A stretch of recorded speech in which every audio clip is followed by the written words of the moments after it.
Rebatendo mentiras que te contaram sobre o Lula, o PT, a esquerda e o comunismo, parte 2.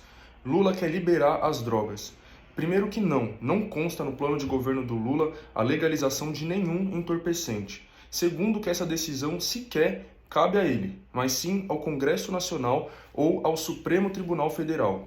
O que o Lula realmente fez quando ele foi presidente da República durante 8 anos foi aprovar a Lei de Drogas número 11.343 de 2006, que manteve a criminalização do porte e do uso de drogas e aumentou as penas, as punições para comercialização de drogas, ou seja, para o tráfico. De 2006 para cá, aumentou radicalmente a quantidade de jovens negros e pobres presos por acusações de tráfico ou de associação com o tráfico, principalmente aqui no estado de São Paulo, durante os governos de Geraldo Alckmin, que hoje é vice na chapa de Lula. E São Paulo, assim, se tornou o estado com a maior quantidade de pessoas presas no Brasil, ultrapassando as 200 mil. Então, enquanto jovens negros da periferia são presos aí portando algumas gramas de maconha, por exemplo, pessoas brancas de classe média, ricas, não são presas, são inocentadas aí portando quilos ou até mesmo toneladas de drogas. E vale aí lembrar do militar da Força Aérea Brasileira, que foi pego transportando 39 quilos de cocaína num voo internacional num avião aí do governo Bolsonaro. Lula quer liberar o aborto. Assim como a legalização das drogas, a legalização do aborto também não consta no plano de governo do Lula e também não é uma decisão que cabe a ele, e sim ao Congresso ou ao STF. Tanto Lula quanto Alckmin têm se posicionado contra a legalização do aborto nessa campanha.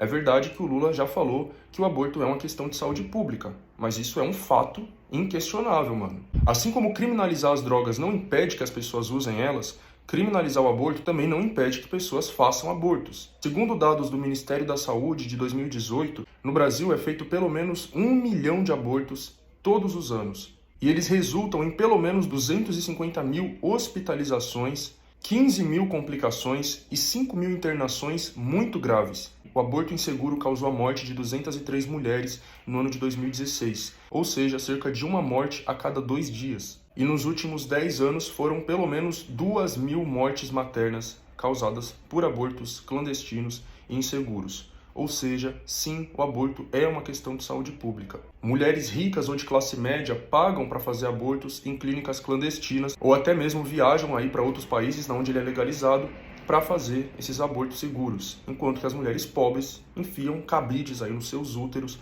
se machucam, acabam tendo que se hospitalizar, muitas vezes morrem ou se sobrevivem, elas são presas. Apesar de tudo isso, como eu falei, infelizmente, o programa do Lula não pauta a descriminalização do aborto. E por fim, vale lembrar que o próprio Bolsonaro já falou que o aborto tem que ser uma decisão do casal, e ele próprio pensou em abortar o seu filho mais novo, o Renan, que é fruto de uma traição. A esquerda é contra a religião e o Lula vai fechar igrejas. Primeiro que a esquerda é uma coisa muito ampla para tentar generalizar desse jeito.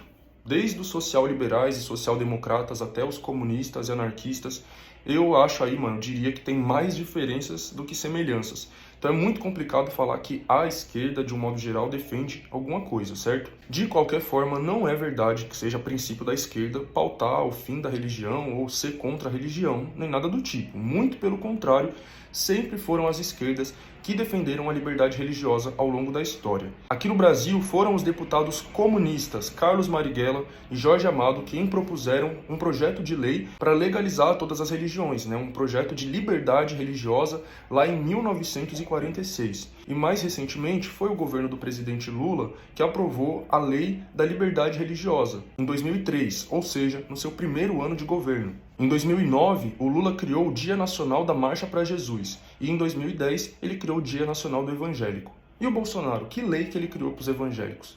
Enfim, é falso que o Lula pense em fechar igrejas. Ele foi presidente por 8 anos e a Dilma foi por mais 6, e eles nunca fizeram nada parecido com isso. Na realidade, foi aquela lei da liberdade religiosa que eu falei, que o Lula criou, que fez com que as igrejas se espalhassem desse jeito que a gente vê pelas periferias, onde cada esquina tem uma igreja. Isso aí é resultado da política do Lula, da liberdade religiosa, Ele facilitou a abertura, a criação de novas igrejas, de novos templos.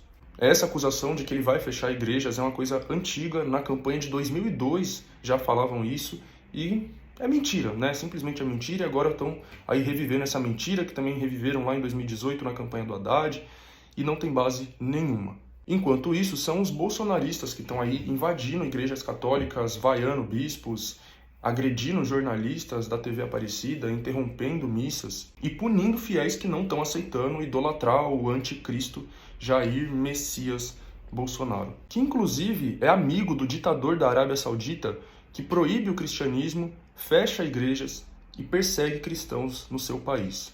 Por fim, para continuar estudando sobre esse assunto, vou recomendar um vídeo meu que tem no meu canal do YouTube, chamado Esquerda Precisamos Falar sobre Religião, onde eu trago ali o que os principais teóricos, filósofos comunistas falaram sobre a religião. E também onde eu explico aquela famosa frase do Marx sobre o ópio do povo, que é tão descontextualizada e tão distorcida. Lula e a esquerda defendem bandidos. Essa é outra acusação aí famosa contra as esquerdas, né? Que também tem vídeo no meu canal desmentindo. Um país tão violento e tão racista quanto o Brasil, você falar que a polícia não tem o direito de assassinar um adolescente negro que roubou alguma coisa, você já vai ser acusado de estar defendendo bandido. Como esse assunto é muito longo, muito complexo e muito delicado, eu realmente vou pedir para vocês assistir o vídeo lá do meu canal, onde eu trato desse assunto de um jeito mais aprofundado, né? E nesse aqui, mais curto, eu vou só rebater algumas aí das principais acusações que está circulando na internet contra o Lula. Uma delas é baseada naquele vídeo, né, onde o Lula teria falado que as pessoas roubam celulares para tomar uma cervejinha e que isso estaria de boa. Isso é mentira, gente. Esse vídeo aí foi distorcido. O Lula fez duas falas sobre assuntos diferentes, cortaram o vídeo, juntaram as falas para parecer que ele estava falando de uma coisa só. Também falam que o Lula tem ligação aí com o PCC, com o Comando Vermelho, com o narcotráfico de um modo geral, e até mesmo que ele pretende soltar os presos. E tudo isso é mentira, minha gente. Só vocês pesquisar aí. Coloca aí Lula, tráfico, falso, né? Tipo as palavras assim, falso, Lula soltar presos, e vai aparecer aí várias matérias desmentindo, rebatendo e analisando, né, esses vídeos, esses posts aí, que são manipulados, que são montagens, que estão distorcidos. Então, por favor, minha gente, vamos pesquisar, não acredita em qualquer post, qualquer vídeo que mandarem para você, que você vê na internet. Joga essas palavras aí no Google e procura por essas agências aí de verificação de fatos, se o bagulho realmente procede, certo? E outra, mano, quem realmente beneficiou o tráfico foi o Bolsonaro com a liberação de armas dele, que facilitou o acesso por parte dos traficantes. Também estão falando por aí que os presos votaram em peso no Lula, né? Que o Lula ganhou nas cadeias, que os presos comemoraram que o Lula saiu em vantagem no primeiro turno. Minha gente, preso não vota. Quando a pessoa é presa, ela perde os direitos políticos dela e o título de eleitor dela é suspenso. Só quem tem direito de votar dentro dos presídios são os presos provisórios, que são as pessoas que não tiveram julgamento, que não tiveram a condenação ainda. E mesmo dentro desses presos que votaram, esse levantamento aí que está sendo feito, né, mostrando o Lula com vantagem, não foi feito em todas as sessões eleitorais. Eles só pegaram uma parte delas e fizeram esse levantamento. Ou seja, pode ser que aquilo ali não reflita de fato a realidade.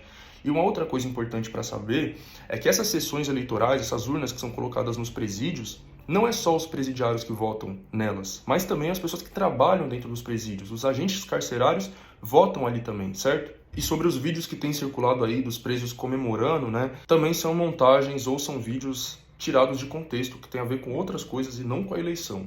Então, mais uma vez, joga aí no Google, né, que vocês vão ver aí as checagens desmentindo A por B essas mentiras aí, certo? Quem realmente tem apoio explícito de criminosos é o Bolsonaro. É ele que é apoiado aí pelo ex-goleiro Bruno, que assassinou a esposa e mãe dos filhos, esquartejou ela e deu os pedaços para cachorros comer, mano. Também é o Bolsonaro que é apoiado aí pela Flor de Lis, né, que foi ela que matou o marido e fazia orgias com os filhos. Além disso, é muito nítida a relação íntima que o Bolsonaro, a família Bolsonaro, tem com os milicianos do Rio de Janeiro. Eles sempre homenagearam, né, o Bolsonaro sempre homenageou milicianos na sua carreira como deputado federal e chegou a propor a legalização da milícia. Por fim, Lula é um grande bandido, o PT é uma grande quadrilha. Essa visão, mano, ela é totalmente moldada pela mídia. Eu não tô aqui para falar que o PT é santo, que o Lula é santo, muito pelo contrário, né, não acho isso. Mas falar que o Lula é o maior bandido da história, que o PT é a maior quadrilha da história, isso aí já é muito exagerado, é muito absurdo, né? E é uma visão que foi construída pela grande mídia, principalmente pela Rede Globo. Muita gente não lembra, mas a Globo e as grandes mídias em geral passaram pelo menos 10 anos massacrando o PT. Pelo menos desde o escândalo do Mensalão, em 2005, até o impeachment da Dilma em 2016. Né? Então foi construída essa imagem, essa visão do PT corrupto, essa roubalheira, né? A Dilma, PT, Lula, ladrão, que não sei o quê. Foi tudo construído. E é só isso que explica o fato de tanta gente não enxergar a corrupção absurda que existe no governo Bolsonaro. São 101 milhões do Mensalão contra 73 bilhões do orçamento secreto ou, né, do Bolsolão.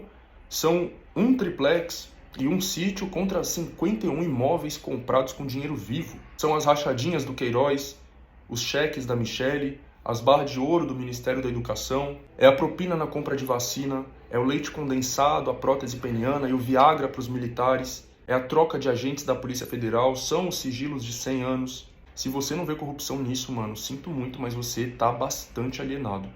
E além disso, também vale lembrar que o partido com mais políticos investigados por corrupção na última década é o PP, não o PT, é o PP, partido do qual Bolsonaro fez parte por mais de 10 anos. E sobre a prisão do Lula, mano, é óbvio que foi tudo forjado. O Sérgio Moro não tinha competência para julgar o Lula em Curitiba, passou seu processo na frente de vários outros, condenou ele por fato indeterminado e prendeu ele a poucos meses da eleição de 2018 que ele ia ganhar. E depois que o Bolsonaro ganhou, colocou o Sérgio Moro para ser ministro dele. Não é possível que as pessoas não enxerguem toda a falcatrua que teve por trás disso, né?